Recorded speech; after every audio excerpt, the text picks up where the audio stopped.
A Real Animal, the Buzzy new novel, where a trauma survivor turns into a leopard. A college student wakes up one morning and cannot tell if she has actually become a leopard or if she just feels like one now. That single disorienting opening line is already turning heads across the literary world this month, and the story underneath it is just getting started. The novel is called A Real Animal, the debut from author Emeline Atwood, released this July through Catapult.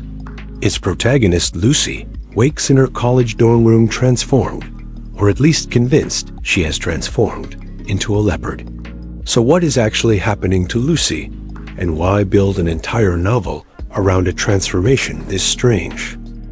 The transformation itself stays intentionally ambiguous throughout the book.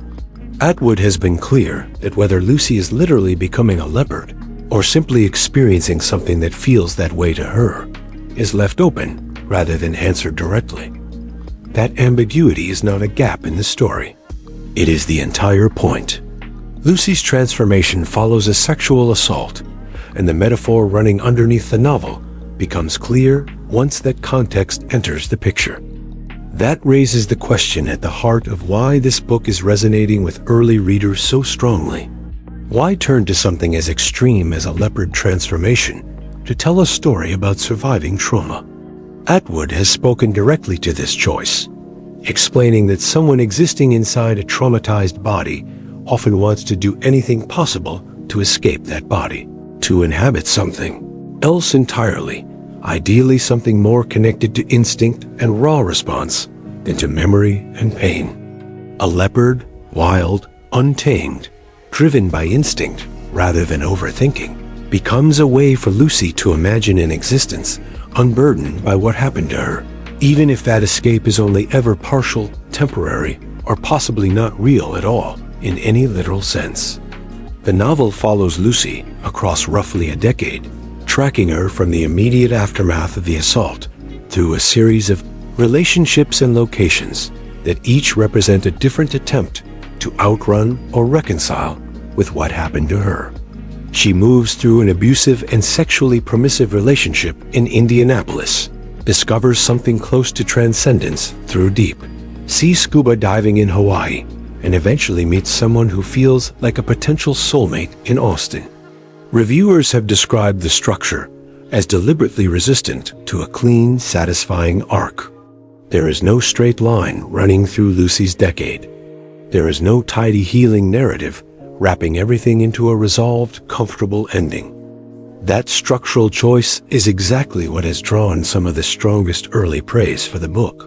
One prominent literary outlet described A Real Animal as something beyond the familiar young woman coming-of-age story that has become common in contemporary fiction, arguing the novel reaches for something more subterranean, buried underneath both lived experience and even underneath trauma itself.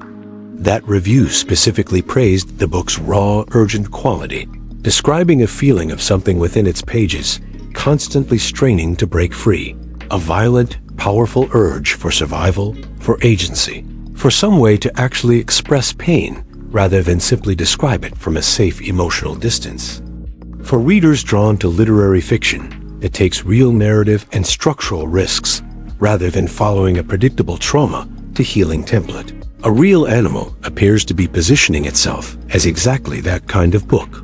Coming-of-age stories centered on young women processing sexual trauma are not new territory in contemporary fiction, but Atwood's specific choice to root that processing through a genuinely ambiguous physical transformation, rather than through purely psychological or emotional language alone, gives the novel a stranger, more unsettling texture than most books working in similar territory.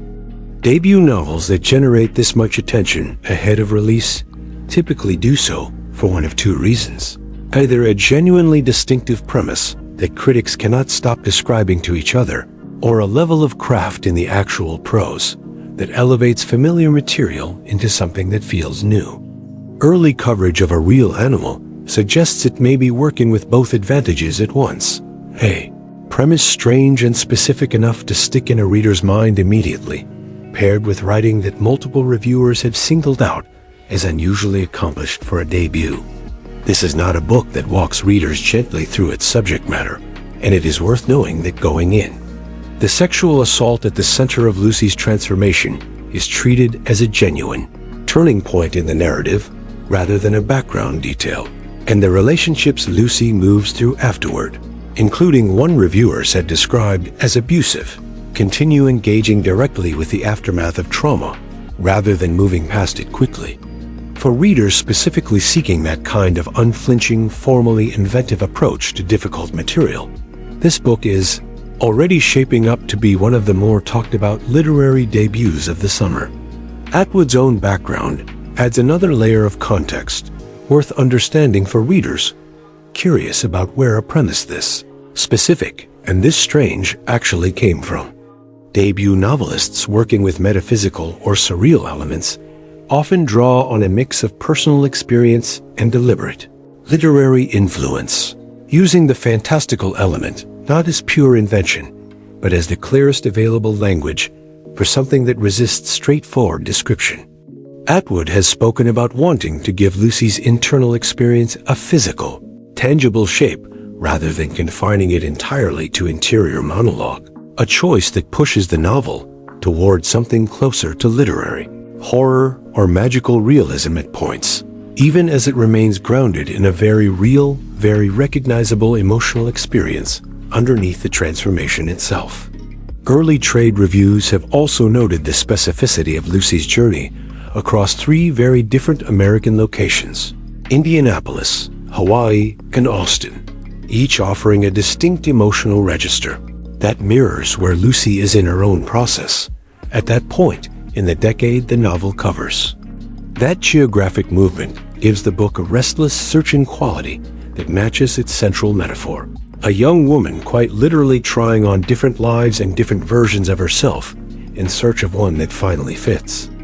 Drop a comment on whether an ambiguous, unresolved ending like this one appeals to you or frustrates you.